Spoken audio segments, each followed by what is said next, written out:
just a hustle play.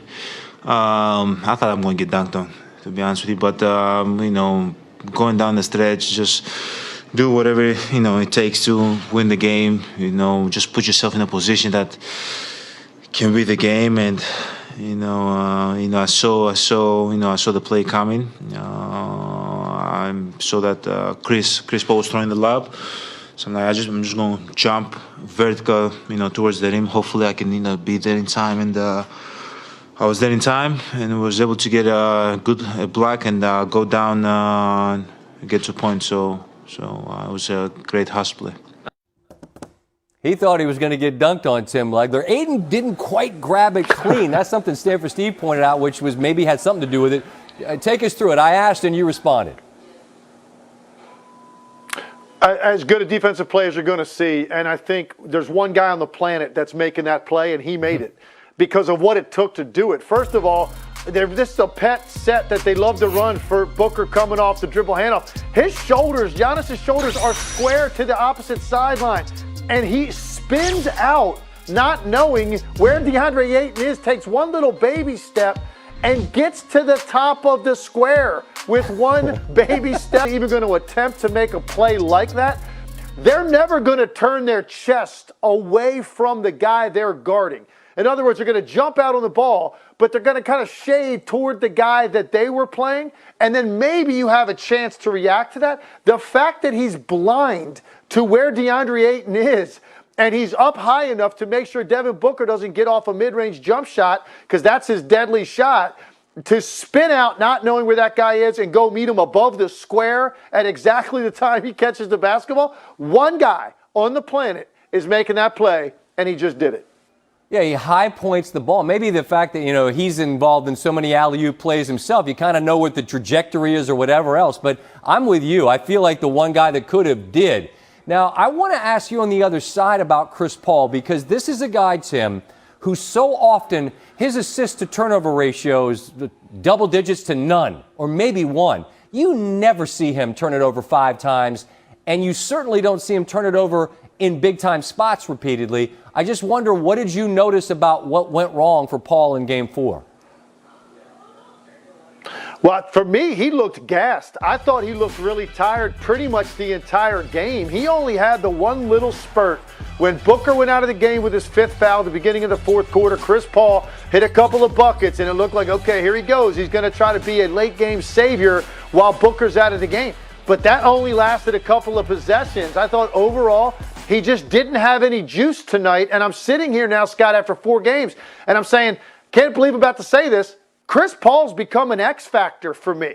And what I mean by that is I know he's a star, but right now his scoring production has gone down in every single game.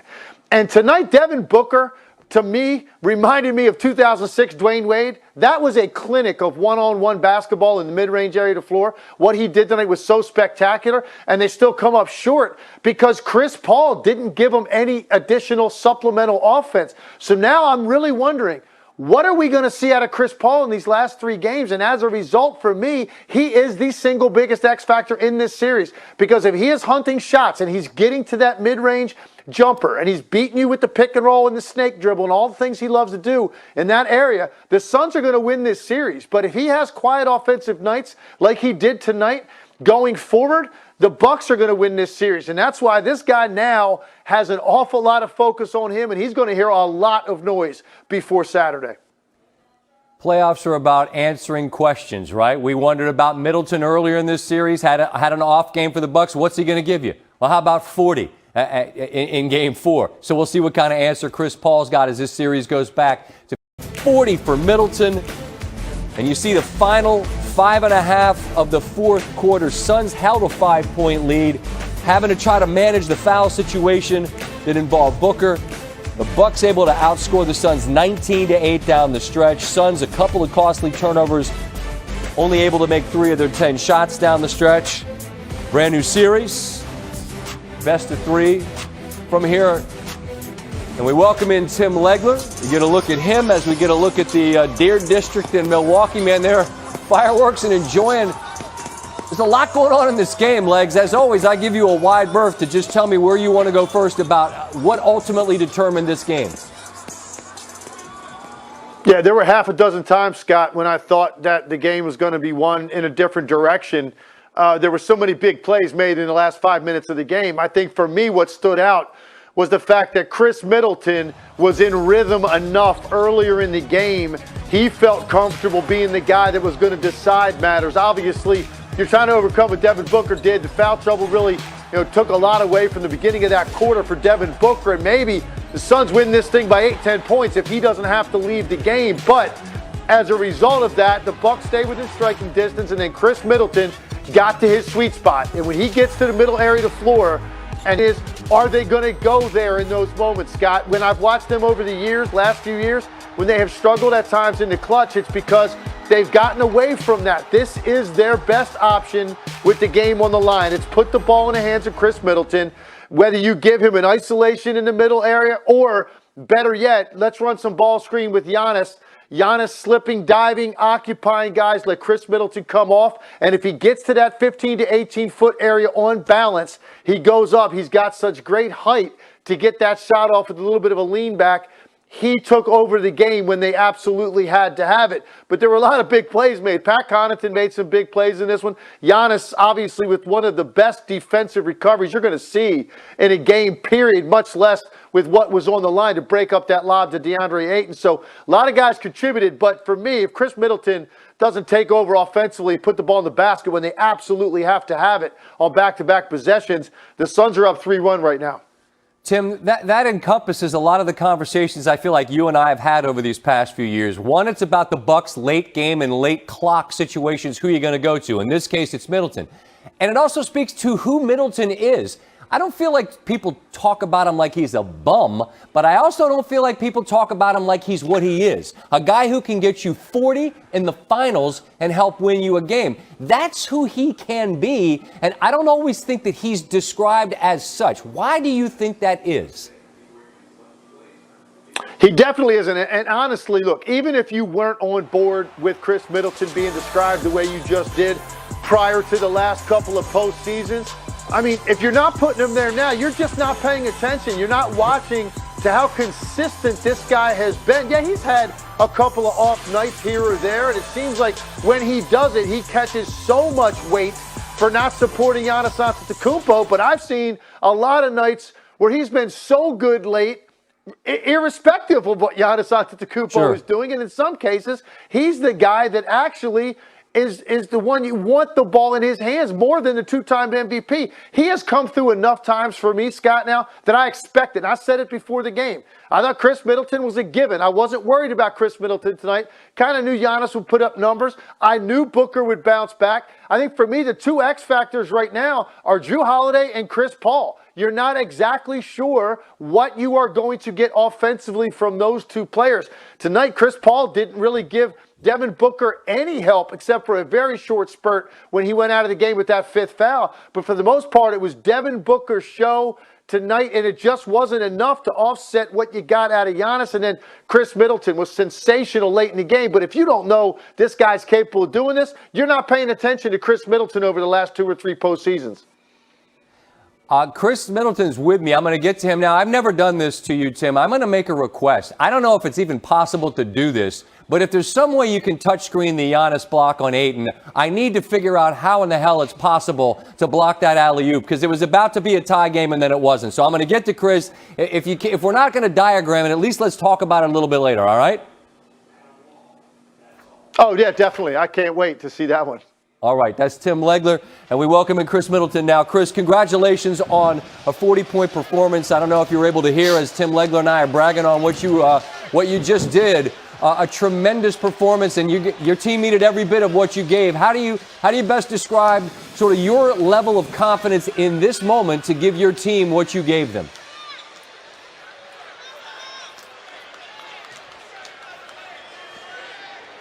It would be apparent that Chris Middleton can't hear me. Hi, Chris. It's Scott Van Pelt. Can you hear me? Nope. All right. We're going to get the Chris Middleton microphone sorted out, I hope. And if a little more context on his night while we work on the microphone issues. For the first 3 games of the series, Middleton was averaging just over 19 points per game. More than double that tonight with the 40-piece, a postseason career high for him as he outscored the Suns by himself 10 finals. And there's so many storylines here, guys. I want to kind of take them in order because Booker was remarkable. And then I thought for sure he fouled Drew Holiday, but it wasn't his sixth. That could have come back to been massive, if he's able to be the difference after what would have been his sixth foul. I just wonder, what'd you think of the whistle there throughout the game, particularly as it related to the Booker call, Jeff? Well, I thought it was a clear foul, and I just think the playoffs are called so much differently than the regular season in the NBA. It's allowed much more physical contact. You can ride and drive through screens. Contact in the paint is more like it was back in the 90s in this series, and I actually enjoy the physicality, but it is a change-up for the players. And it shouldn't be. You should be consistent. The same way you referee and play during the regular season should be the same way you referee and play during the postseason. So to me, it's a difficult adjustment to make, and it was clearly, I'm in agreement with both of you guys. Devin Booker's sixth foul, it should have been. And maybe, look, Suns fans could look at the fifth and say whatever. I mean, we could take a magnifying glass to every foul. The sixth in particular, it seemed like the sixth, they didn't call it. We just talked to Chris Middleton, and I talked to Tim Legler a little bit earlier about sort of what he is, Mark. I mean, this is a guy capable of scoring 40 points, and I don't necessarily feel like he's seen and accepted necessarily as a star. I mean, if you can get 40 in the finals and close out a game like that, that's what you are you not, Mark? You look at his efficiency, not just this year, in his entire career. The guy has the complete package on the offensive end. Jump shot, mid-range shot, basketball player, and it should not be breaking news when you're talking about the NBA Finals. He's playing against an elite guy in Booker and playing him shot for shot. It's a 2-point game. Booker has an alley-oop to Ayton that looks for the world like it's going to tie the game up, Jeff. I mean, you have the best seat in the house to see what Giannis does on a nightly basis. Help frame that for me, that play that's kept it a 2-point lead for the Bucks. It's one of the great recovery plays that you'll ever witness. He was guarding a guy who was having a career playoff night type of situation, so he had to be up a little bit higher on Booker when he was guarding Ayton in the pick and roll to try to stunt his dribble penetration. And then Booker, off the dribble, just flipped it up. And for him to have the agility, mobility, and hostility to go up there and block at the rim, that's a special, special play. You are a rapper. I was a little channeling in a little my Walt, own mind. Yeah, a little Walt Clyde for the people. Guys, on the way out, if either of you have any sense of the direction this thing goes, I'd love to know. I mean, it's been home court thus far. You feel like there's any clarity about who ultimately wins this title? I tell you what, we're going to Phoenix, and it's been an outstanding NBA Finals. You're talking about two teams that's evenly matched, that are well coached, and they've left it on the floor. Milwaukee looked dead. They come home and they take care of business. It's been a heck of a run. Yeah, I thought Milwaukee really struggled to find any half-court rhythm, and then they got a 33-point fourth quarter. I thought it was a terrific comeback. I thought they were tired for a lot of the game, and somehow, some way, found their way to victory through some great defense and a terrific offensive performance by Middleton. Well said. And then, it's moments, right? And in games like this, it's moments. Connaughton hits the three. Middleton takes over. You get a block on one end, and now we got a true best of seven, it would appear, tied up at 2 apiece. Mark, Jack, Jeff, I beg your pardon. Thanks so much for the time, and we'll talk again soon. Thanks, Scott. Thanks, Scott. Yep, thanks so much. All right, so series turns into the best of three, as we've said. Bucks have been dominant in a sense this postseason, 11-2 in these games, the third best record by any team since 2000. What am I trying to say here? Oh, games 3 through 7. Once they get to game 3, it helps if I sort of take a second to process what it is I'm trying to say. Was Chris Middleton, 10 of his career playoff high, 40 came in the final 2:15 as he outscored the Suns by 6. That was the final margin in this game. We welcome in Doris Burke, who called the game on ESPN Radio. And look, we talk about Middleton's performance. That was obvious, right? Sometimes, though, it's not how many, but when. And I asked Chris when he was on with us about the Connaughton three that gave them the lead. You're in the building. Help me understand, how does that change the direction and the feeling? The 3 threes he hit were massive. And consider, here's a guy who's never going to handle the basketball. They're never going to call a play for him. But Pat Connaughton, please be shot ready when they double-team Giannis Antetokounmpo. And to have the chops in this game with perhaps your season and your finals championship on the line, Pat Connaughton steps in confidently and knocks down massive threes. Incredible. Chris Paul, and I ask you as the handles and the point guard that we know that you still got on demand when called upon. What happened to Chris Paul tonight? He looked out of sorts. They are not walking away with an NBA championship with Chris Paul at the level he's played at over the last 2 games. Consider in prior 2 rounds, this guy had 14 total turnovers. He's already above that number through 4 games. And it's mistakes of finding his way to bad spots on the floor, leaving his feet with no decision in mind. It's impossible for me to sort of wrap my mind around where Chris Paul is turning the basketball over, Scott. I'm so unaccustomed to seeing the point guard make these kinds of mistakes. Something tells me in Game 5 he will respond. I have a feeling I'm going to ask every guest we have for their perspective of the Giannis block, just because he does the outrageous so often that we become accustomed. But that was just, you tell me, you're in the building. What did he do? I think both JB and I leaned back and we were absolutely stunned that he made a play seemingly out of nowhere. And listen, it's so funny because we spoke to Pat Connaughton yesterday and he was saying everybody's talking about the 40 points. Some thoughts from Coach Bud on that block. Thank you, Doris. Here's Coach Bud Budenholzer. Their connection in the pick and roll game, their ability to make plays is very good. And Giannis just made a spectacular block, a spectacular play. His ability to cover ground and get to that point, get to the top. That's an NBA Finals special moment right there. And we're going to need more of them. His impact on the game on both ends of the court. It's a big-time block. That's what he's capable of. When you have that kind of a lead in the fourth, if we can just hold on to the ball and get good possessions, you feel like you can at least hold it there. And so, I got to look at the film and see, was it schematics or was it just, their defense? I'm not quite sure yet, but we certainly had a lot of self-inflicted stuff tonight. Michael Wilbon joins us now. Michael, you've seen so many of these, and the dust is still settling, so our vision, our focus maybe isn't crystal clear. Monty's going to go back and look at the tape. But as I ask you right now about a 33-21 fourth quarter where a Suns 6-point lead turns into a 6-point loss, and I ask you, Michael, what happened? What would your answer be? The same thing that happened all game, Scott. We have talked about the Suns almost never beating themselves, right? The whole season. They just don't beat themselves. That's one of the themes coming in to the finals because it was true in every series. They beat themselves tonight.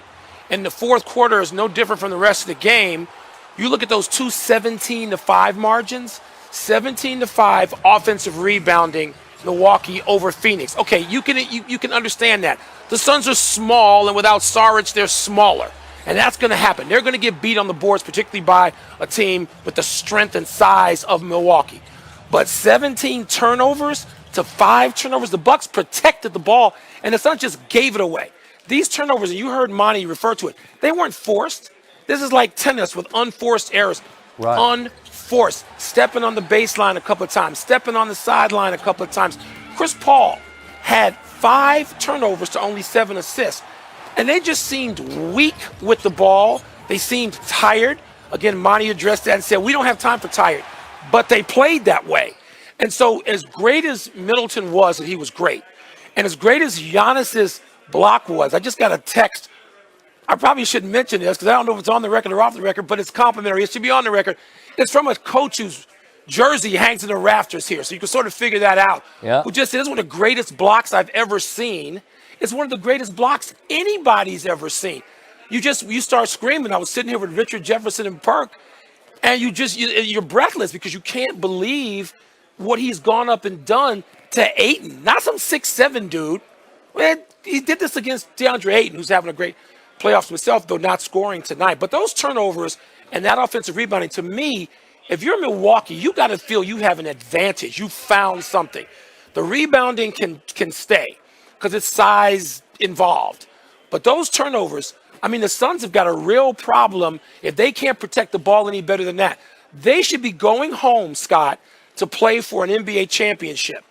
And they somewhere between let it slip and handed it over. And I guess we're going to talk about that for the next 2 days as we figure out, before Game 5, can the Suns, rally themselves?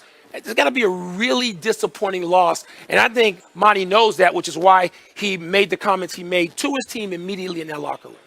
And I want to follow with that, Michael, because you've seen so many of these, and I smile as I ask this question because through the years that I've been doing this show, you and I have talked about these moments where there is this tendency to want to take what has happened most recently and apply it to what's about to happen next. And that's often a fool's errand because things change from day to day and game to game.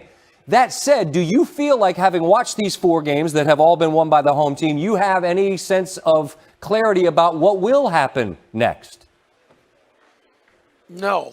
If you tell me that Milwaukee's going to get that kind of, that's from the Bill Russell archives, that block, right, of Ayton's dunk. If you tell me there's going to be that kind of game-changing play in the final, whatever it was, minute and change, okay, I can tell you that Milwaukee has momentum, but we don't know we're going to see that. If you can tell me, I don't know what happened, but Chris Paul wasn't himself tonight. He didn't have it. Now, anybody gets a game, even a future Hall of Famer who's played like he has played this whole postseason, I don't care who you are, you can get one where you just don't have it that night. I thought Chris was so determined to set up his teammates in the first half that he never got into a rhythm. And by the time he needed to was probably late in the game, and he had done that. He knew he had to help Book get going to where he was going to have one of those great Devin Booker nights, and he did. But if you can tell me that you're going to have a similar script, sure, you can read it and say, oh, yeah, here's what's going to happen. I don't believe that. I don't believe Chris Paul has come this far to simply not have it in Game 5 at home in Phoenix. I don't know that Booker can have 42 again, but he may not need to. Other Suns players, because they didn't really help Booker out the entire game, didn't help him out early tonight. Jay Crowder hit 3 threes, but I think he was 3 for 9. So the Suns are going to have to really go back and examine. Just one quick thing, Scott, that, watching, you mentioned watching all these games I've watched and covered all these games. Winning a championship requires suffering. Unless you're Irvin Johnson, everybody else, maybe not Tim Duncan. Okay, so there's 2 guys in the history of the game who haven't suffered en route to winning a championship. That means LeBron, who had that series where he got just stuffed by San Antonio. It means Michael Jordan, who lost to the Pistons 3 times en route to finally, slaying the dragon that tormented him. And one thing I thought about, I picked the Suns to win this game. And I said to Perk, during late in the game, I just said, the Suns are going to give this away. And it requires suffering. Winning a championship in this sport more than any other. It's not like pro football where people go from last to first. It just isn't. In this sport, the greatest players in the game, how many times Jerry West lose in the finals? To one team, no less. It requires suffering. The Suns are feeling that tonight. I don't care what brave face they put on the next, 72 hours between now and Game 5. They suffered tonight because they know they should be playing at home for a championship. But that's the way this sport is, and I think that's the glory of it, the greatness of it, the drama of it. Richard Jefferson is standing right here next to me. He knows. He's been through that and then got to the other side of it. And that's suffering, man. If you're the Suns and you had that lead and you got closers, you got Devin Booker and CP3, probably in the reverse order. What are you going to do? How are you going to rally that yourselves between now and then? Suffering is the truth, and so is this. Anything worth having is on the other side of something difficult. Winning championships is hard, and it will be hard for either of these teams to win 2 of the remaining 3 games and become NBA champions in 21. Michael, thank you for your time. We appreciate you.